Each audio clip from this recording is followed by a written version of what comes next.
How y'all doing? Nick Brengle here, and today we're talking about Dehancer for the 1 millionth time because their latest update, they just added a brand new feature, a new tool called film compression.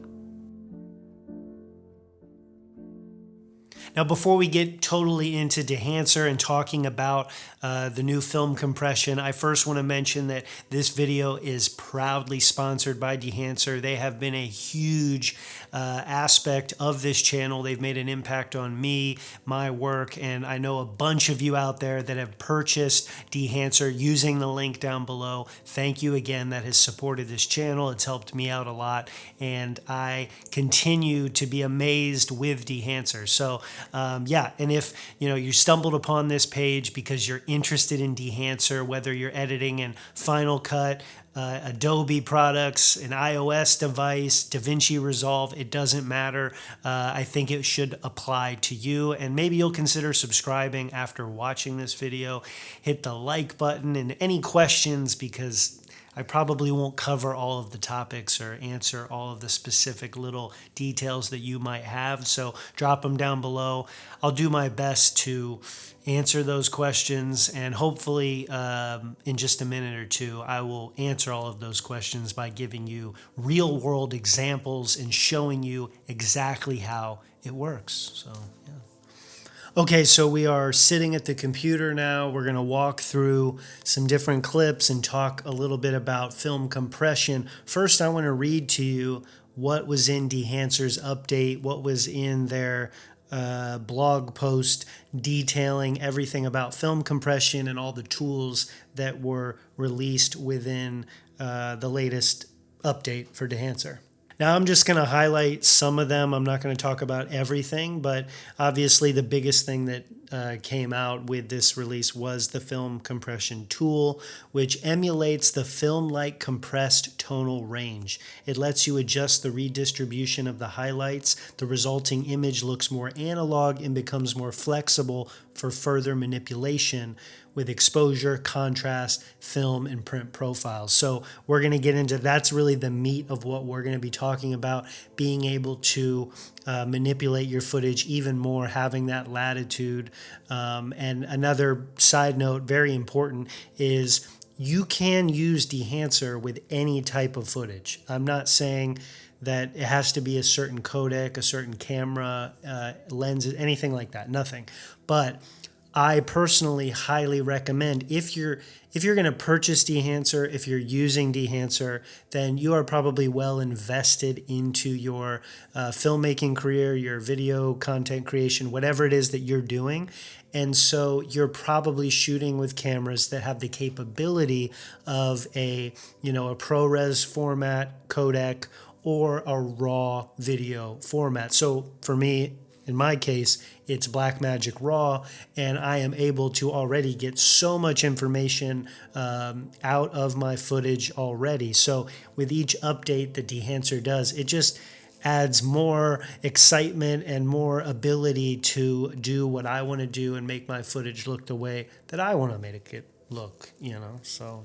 Something else that they added is print toning, which basically gives you 3 individual control areas for temperature through the shadows, the midtones, and the highlights that was not available before. There are ways you could do it within Resolve. I'm not so much sure about Premiere or Final Cut. I don't fool around too much with what they have to offer behind Dehancer. If I'm using Dehancer, I'm going to focus on that because it's it's doing so much to the footage already. I don't want to overlap it with other junk, basically. So here's a scene just on the couch with her dog Tide, and this is a straight raw clip. There is nothing that's been done to this. As you can see, there's one node and nothing. So we're going to add 2 nodes to this right away.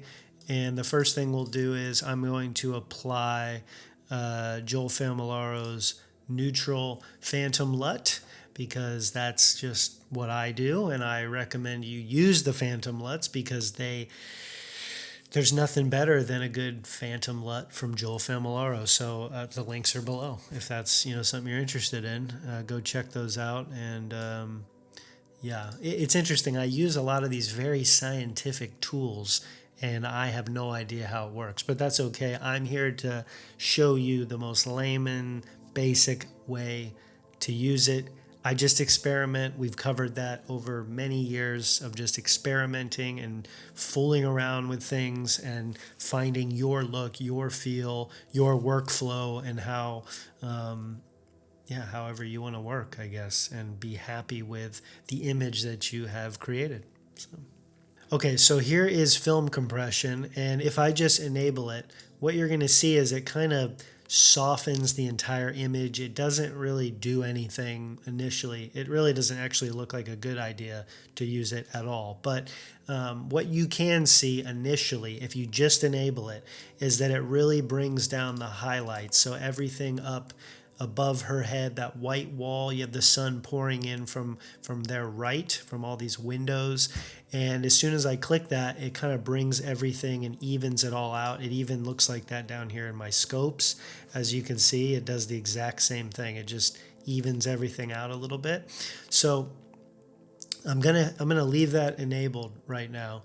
And basically what I'm gonna do is change the impact. I'm just gonna bring it to like 50, and you start messing around with the white point, and you can see if you bring it to 0, there's your original clip. You could see over in that far top left, bringing it down, but it's not really adjusting a lot of things in the bottom half of the frame, which is good. We don't want it to.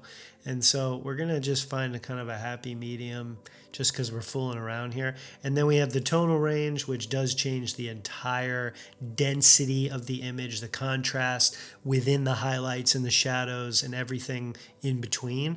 And as you can see, it sort of does a similar thing as the white point, and it's also shown down in the scopes. You can see it just moving down the scale, or if I pull it back, it goes back up in the scale. So the same thing, we'll just kind of leave that in the middle somewhere. We don't have to be scientific or perfect in any way. Color density, we really don't need to play with. We're going to do that a little bit down the line. So we've sort of left that be, and it's hard to tell sometimes, especially with YouTube or just depending on what monitor you're watching this on, but you can really see it in the face. If I turn this off, and you'll notice, and I do want to show you some examples as well, I will be, of a closer up shot of, I think it's of me, and unfortunately, but I will show you kind of the roll off of the film emulation and how the highlights just are complemented a lot nicer, and it almost kind of fades away into the image, which is a good thing, not a bad thing. It kind of makes it one cohesive picture if you're going for that, unless you want that harsh light, that harsh shadow. Of course, by all means do that, but we're talking about film compression and how to make it look even more truly like it was captured on film, emulate that negative or positive grain within the image naturally, because Dehancer, everything that it is doing to the image, it is actually changing the image from the inside. We're not layering anything on top of the image. It is actually manipulating the original raw footage, which is ideal, especially when you're uploading to anything online, and you have the ability to upload in a high codec like a ProRes 422HQ, LT, Proxy, any of those. You're going to get the best quality out of the footage that you shot, and why wouldn't you? You've spent a bunch of money on all of these pieces of gear and all these plugins and film emulators. You want the absolute best that you can possibly get, in my opinion. Why wouldn't you? So, and there are, there's limits too. So we'll go back down. Now we're going to get to my favorite part, which is the print section of editing this clip. And the first thing we're going to do is the tonal contrast. So I'm just going to slide this over. Probably we'll just go to 10. Okay. And then same with color density. We'll bring this all the way to 50. So we can see a lot has changed. I can take this off and put it back on, and you can see there's sort of how can you say it, just a darker, grittier wash over the image. And of course, as you pull tonal contrast more, you'll see an even more extreme, change. But we don't want to go too crazy. So let's just do 15 and we'll leave it at that. Now we're going to move down to the color head, and this is where we were talking about print toning and being able to change the actual tone of the temperatures within the shadows, midtones, and the highlights. And that's going to be right here. So we'll hit enable on this, and I will show you. We'll start with the highlights since that's mainly what we're dealing with in this frame. And as I start to pull, you can see if you just pay attention to the wall, especially in that left really bright section, if I go to the right, it becomes clearly a little more orange, amber, tungsten. To the left, you slowly start to see probably the real color of the wall. And so we'll kind of pull that to the left. Again, not being scientific, just doing it, getting it done. And the midtones, we don't really want to do a whole lot. We'll pull to the left a little bit. It's kind of like with lighting, you're 100%, 50%, 25%. You want to have kind of a nice complemented S-curve, whatever you want to call it, within your image. So there's some depth, there's some texture, and these are things you obviously should be doing while shooting as well. And, if you're using lighting, with this particular clip, there was zero lighting, no practical lights, nothing, just the sun. That was it. And we'll get up to the shadows, and this one's probably even harder to see. If we look kind of in her hair, you'll see her hair color kind of change. And this one, I'm going to go to the right a little bit more, and that's just me, that's just on purpose. And so now you look at the before and after, and it was much more, the entire image had kind of a warmer feel. But as soon as we enable all of the changes we made with the print tone, we could see a little more of a gradual change from sunlight entering the frame from left to right. And that just, to me, feels a little more natural, a little more real, especially to our eyes, because we're constantly seeing so many different colors, so many different shades of color temperatures, and it just seems a little more natural if that's what you're going for. So then we can add some film grain. We can bring that in. We'll do positive grain. We'll get rid of the grain in the shadows as much. And that's pretty much it. We'll bring even down the highlights. And, if you want to put halation, you can put some halation just for fun, some bloom, why not? So there you go.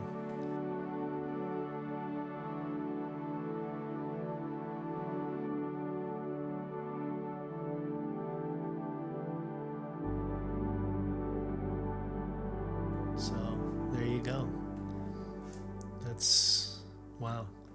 Okay, let's do another clip. Let's pick an outdoor clip. So again, this was outside.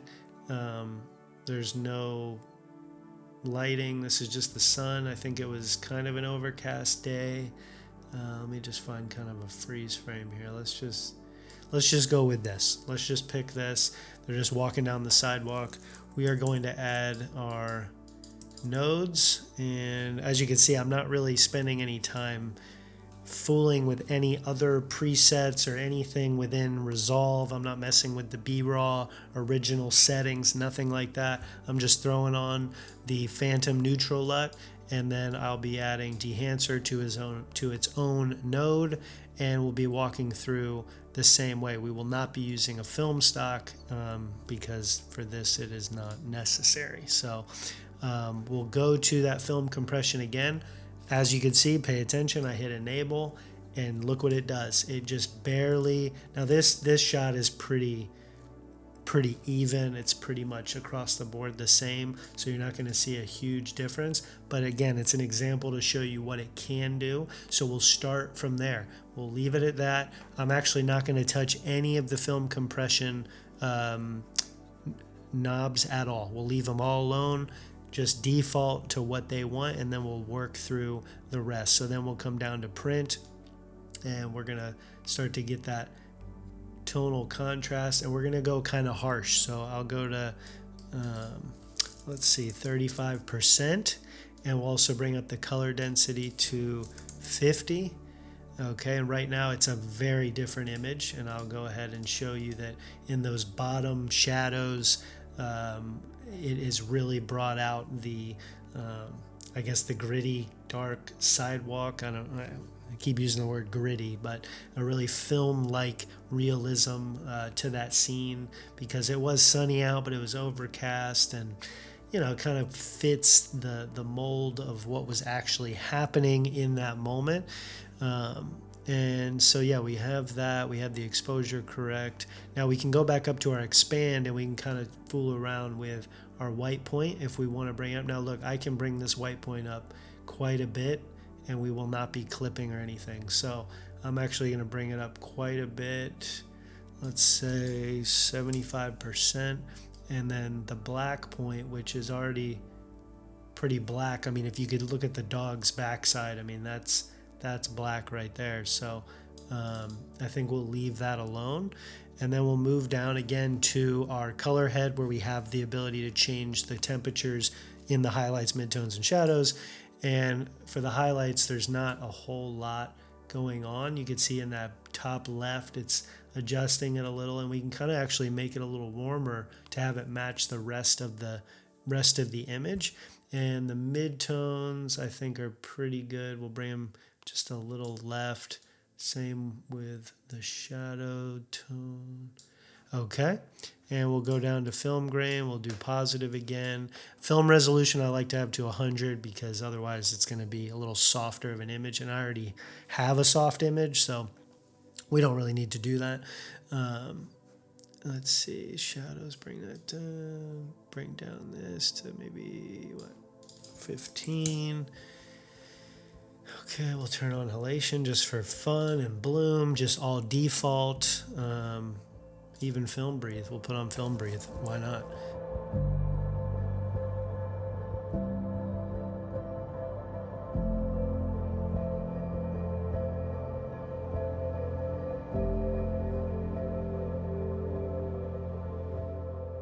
So that's just a quick, kind of throwing things at the wall, showing you how it works a little bit. I'll be overlaying some other footage right now as I'm talking, showing you the capabilities not only of just Dehancer, but also the film compression tool. And I'll have some notes there so you know what you're looking at. But yeah, this is just another example of how powerful Dehancer is, how powerful the individual tools that they have meticulously built and put in Dehancer. And although you're only seeing me edit all of this in DaVinci Resolve, this is also capable. You also have the capability of doing this in Final Cut Pro, Adobe Premiere, and you really can't go wrong. You really can't. If this is something that you're interested in, I really recommend you get that 2-week free trial and test it out, play with it, and it really gives you kind of a whole new set of eyes that I don't think I had a couple of years ago, because I'd used Film Convert before. I tried a few other film emulators and different plugins that had similar tools, but they never did exactly what I wanted. They also kind of muddied the footage sometimes a little bit, because you were having to use adjustment layers instead of actually, gluing I guess, if that's a good word to use, is actually gluing those things and right onto the image. It's actually becoming a part of the image, which is a huge thing, and I think sometimes that's overlooked as well, because a lot of us are using film grain or even different aspect ratio templates and whatnot, and all of that is overlaying on your footage, and sometimes that can manipulate the color, the color temperature, and even just the quality of your footage, the sharpness, anything like that. And as you begin to export and render out this footage, you do have to remember it's going through probably multiple cycles of either rendering, exporting, uploading, And you have to kind of think about that. So if you're starting from scratch with a really big raw video file, you want to keep it as large as possible. So if you have a 10 gigabyte video clip, when you get down to, let's say, uploading it to YouTube, it should probably be bigger than 10 gigabytes because you've now done a bunch of different color grading things to that image, and you've also enhanced it from being just a flat, nobody wants to look at it image to uploading it onto YouTube or Vimeo or whatever it is. So you have to take all that into consideration for sure. So. And then quickly, this setup, I think you'll be seeing a little clip at the end of this video with from my phone. I kind of walked around to show you the other setup and just what was going on. For this setup, I have the camera behind my desk to kind of an angle, sort of a 45-degree angle. I got the Godox UL150 with the aperture lantern, and then it's diffused with 2 layers of just some, diffusion that's taped over, and we're at 20% power. We're at f2.8. No, we are at f4 right now. F4, 20%. I got a little hair light just out of frame here, and then I have the big Pavo tube on the bed. You can't see it right behind me, and that's just kind of flooding the room, just to kind of give it the most natural look and feel that I could, just kind of fooling around with that. So yeah, that's, oh man, that's okay, so there's really not much more I can say. There's your basic broad overview again of Dehancer with the new film compression tool, and I hope that you learned something, or maybe you were on the fence about using Dehancer or getting Dehancer, purchasing it. Don't forget, there is a 2-week free trial of Dehancer. The links are down below. Go try it out. See if it's for you. It might not be. But what is for you is, if you've watched the video this long and you're not subscribed, hit the subscribe button, smash the like button, drop a comment down below, a question, a concern, something into the new year that you want to see, you want to hear from me, or the setup, anything like that. We'll be happy to to go over. So yeah, that's it.